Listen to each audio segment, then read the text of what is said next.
नमस्कार, जय श्री कृष्ण। दुनिया की सबसे सहज और सरल गीता, गीता गीत। इसके पहले हमने 6 अध्याय लाइव प्रसारण के माध्यम से किए थे, लेकिन रिकॉर्डिंग वीडियो और लाइव प्रसारण वीडियो में थोड़ा पहुंच में अंतर होता है। इसलिए हमने विचार किया कि दुनिया की सबसे सहज और सरल इस गीता को, जिसमें एक एक श्लोक का गीतमय भावानुवाद है, तो अभी हम 7वें अध्याय से शुरू करके 18वें अध्याय तक इसको करेंगे, एक अध्याय क्रमशः। और जो शेष भाग बचे हुए हैं 1 से लेकर के 6 तक, जिसको हमने लाइव प्रसारण के माध्यम से किया था, उसको भी रिकॉर्डिंग के माध्यम से प्रस्तुत करेंगे। तत्पश्चात जब पूरा सेशन एक पूरा हो जाएगा तो फिर से इसी को 5-5 श्लोकों में लेकर के हम लोग व्याख्या के रूप में करेंगे। तो एक बार पहले हम गीता के उस गीत में भाव को पढ़ते जाएंगे और उसी में स्क्रीन में आपको उसका श्लोक दिखता जाएगा, जिसको आप बड़ी आसानी से सुन करके गीता के भाव को आत्मसात कर सकते हैं। तो आइए शुरू करते हैं। अध्याय 7, 6वें अध्याय में अर्जुन ने प्रश्न पूछा है और उसी के आगे क्रमशः भगवान कृष्ण बताते जाते हैं। तो 6वें अध्याय में और फिर 7वें अध्याय में शुरू भगवान ने कहा, आसक्त करे मन को तू मुझ में। ये अर्जुन से कहते हैं भगवान, आसक्त करे मन को तू मुझ में, संशय मिट जाए सब तेरे, योगाभ्यास से पार्थ जान ले, तू रहे समर्पित भाव में मेरे। विज्ञान सहित मैं तत्व ज्ञान को तेरे लिए बखानूंगा, इसे जान तेरे जानने लायक शेष नहीं सब बतलाऊंगा। रहे हजारों मानवों में मुझे पाने का यत्न करे कोई एक, उन्हीं यत्न करताओं में बिरला ही तत्व से जाने है कोई एक। जड़ प्रकृति मेरी अलग अलग है, यह विभक्त है 8 प्रकार, पृथ्वी जल अग्नि वायु नभ मन बुद्धि और अहंकार। नभ का अर्थ होता है आकाश। जड़ प्रकृति मेरी अलग अलग है, यह विभक्त है 8 प्रकार, पृथ्वी जल अग्नि वायु नभ मन बुद्धि और अहंकार। हे महाबाहु मेरी एक और प्रकृति है, हे महाबाहु मेरी एक और प्रकृति है, पराभक्ति तो उसको जान, संपूर्ण जगत इससे धारित है, चैतन्य रूप इसको पहचान। संपूर्ण जगत इन प्रकृति से जन्मा, इनको मेरी शक्ति जान, संसार के हर प्राणी का उद्भव और प्रलय का कारण मुझको जामान। संसार के हर प्राणी का उद्भव और प्रलय का कारण मुझको मान। सुनो धनंजय इस जग का कोई, सुनो धनंजय इस जग का कोई, मुझसे भिन्न नहीं है कारण, मणिमाल सदृश जग गुथा हुआ मुझ में, मैं ही हूं इस जग का कारण। हे कुंती पुत्र जल में रस हूं मैं, सूर्य चंद्र का हूं प्रकाश में, वेदों में ओंकार शब्द आकाश कहूं, और पुरुषत्व हूं सारे पुरुषों का मैं। पृथ्वी में पवित्र गंध और अग्नि में उसका तेज हूं मैं, सारे भूतों का जीवन में तपस्वियों के तप का प्रकाश हूं मैं। हे पार्थ जान लो सारे जीवों का आदि बीज हूं मैं, बुद्धिमानों का बुद्धि हूं और तेजस्वियों का तेज हूं मैं। आसक्ति कामना मुक्त बलि के, आसक्ति कामना मुक्त बलि के बल का धाम हूं मैं। हे भरत श्रेष्ठ वह धर्म युक्त, सर्वोत्तम उसका काम हूं मैं। मेरी शक्ति से प्रकट हुए गुण, मेरी शक्ति से प्रकट हुए गुण, जिनके अधीन सारा जग है। मैं स्वतंत्र पर सब कुछ हूं मैं, मेरे अधीन सब गुण जग हैं, मेरे अधीन सब गुण जग है। गुण जग का तात्पर्य यहाँ प्रकृति के गुणों का संसार, सारे प्रकृति के गुण, इसी को गुण जग कहा है। सत रज तम त्रिगुणों से मोहित यह संसार न जाने है, मुझ गुणातीत अविनाशी परमेश्वर को नहीं पहचाने है। गुणातीत अर्थात सतरज और तम, इन तीनों गुणों से जो अलग है, ऊपर है, इन गुणों का उस पर कोई प्रभाव नहीं होता है।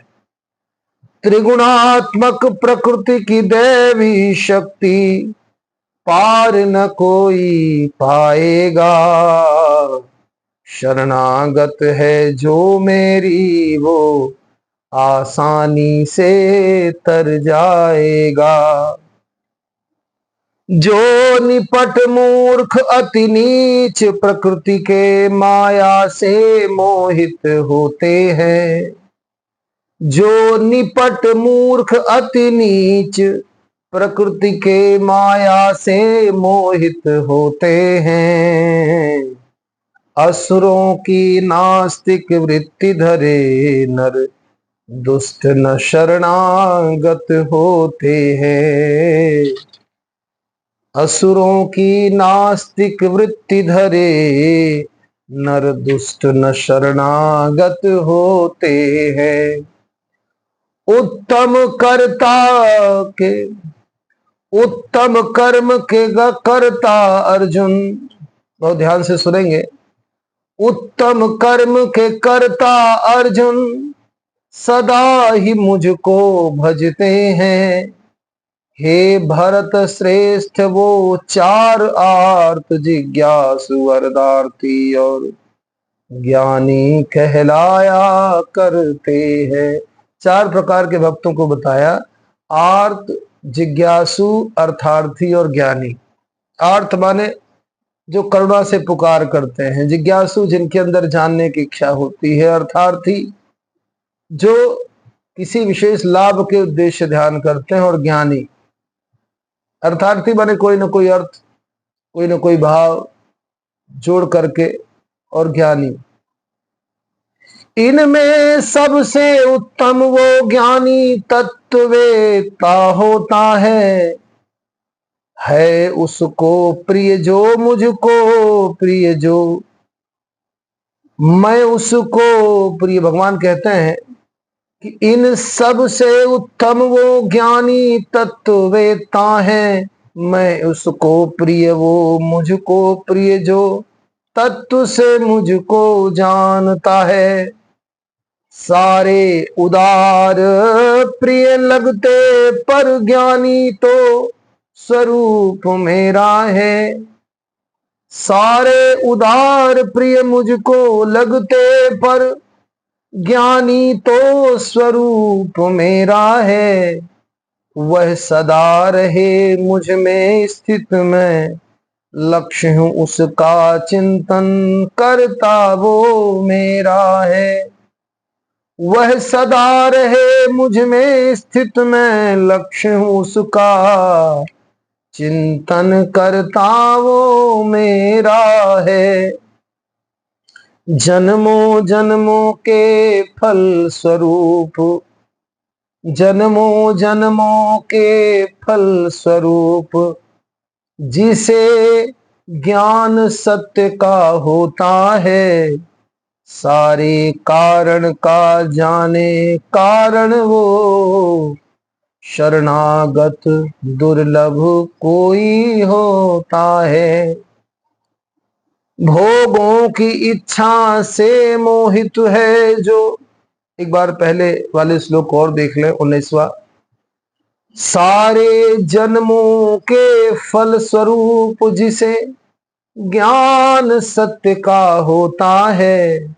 सारे कारण का जाने कारण हो शरणागत दुर्लभ कोई होता है। भोगों की इच्छा से मोहित है जो, वो देवों के शरणागत होते।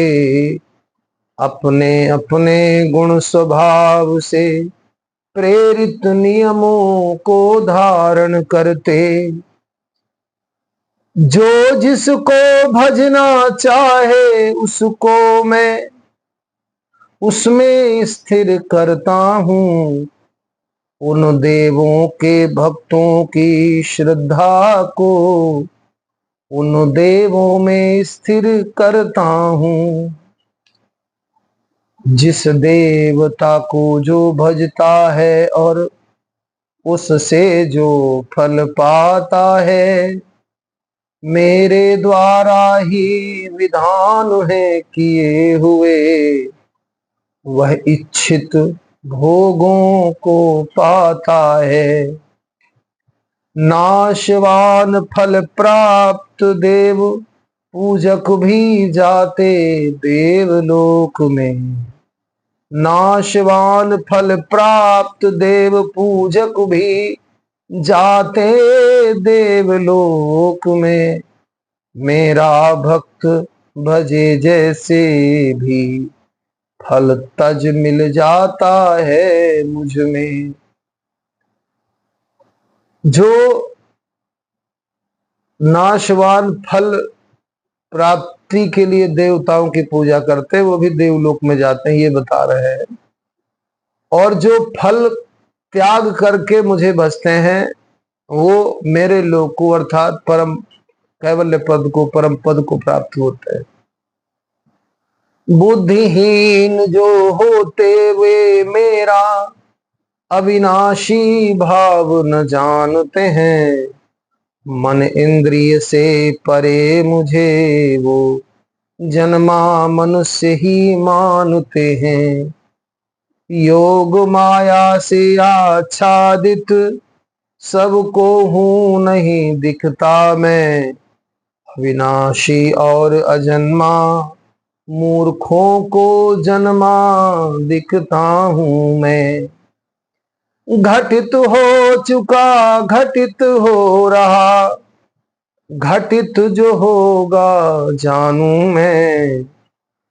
मैं जानू सब जीवों को पर कोई ना जाने कौन हूं मैं।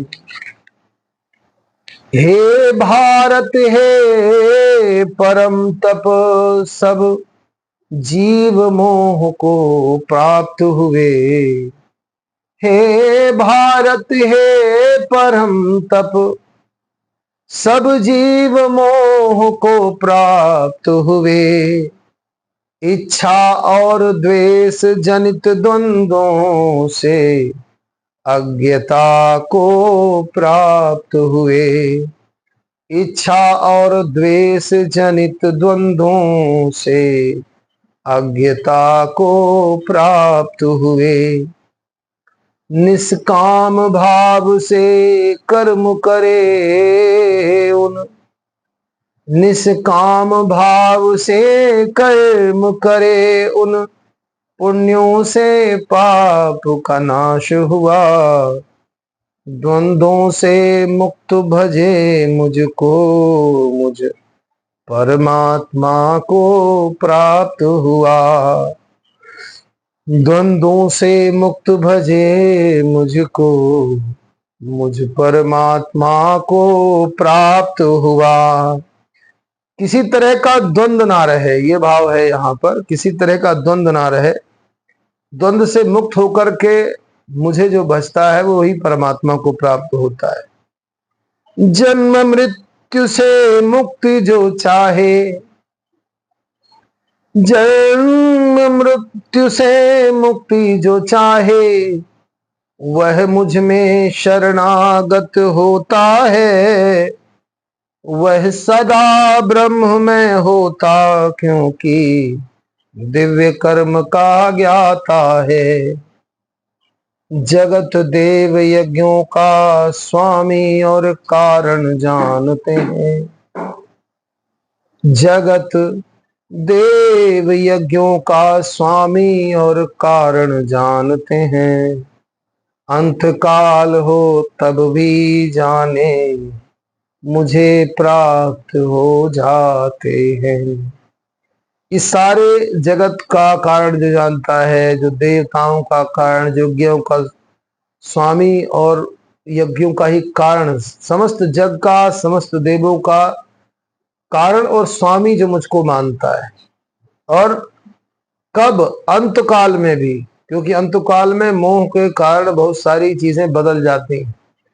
तो अगर अंत काल में भी वो मुझे संपूर्ण संसार का कारण भी मानता है और स्वामी भी मानता है, समस्त देवों का, समस्त यज्ञों का कारण और स्वामी दोनों मानता है, तो निश्चित रूप से वो मुझे ही प्राप्त होता है। इस तरह से भगवान ने 7वें अध्याय में अर्जुन को उपदेश दिया है। अभी हमने केवल गीतमय भावों को पढ़ा है। एक एक भाव पर आप ध्यान देंगे तो बड़ी सरलता से समझ में आएगा। एक बार इस पूरे प्रक्रम को करने के बाद हम लोग गीतमय भावानुवाद और उसकी व्याख्या और श्लोक लिखा रहेगा कहेंगे। अगर आप सबके कमेंट्स होंगे तो हम श्लोक भी साथ में पढ़ते जाएंगे, पर अच्छा ऑप्शन ये है कि श्लोक लिखा रहे, एक बार श्लोक भी पढ़ लेंगे। तो इस तरह से ये 7वां अध्याय विश्राम लेता है।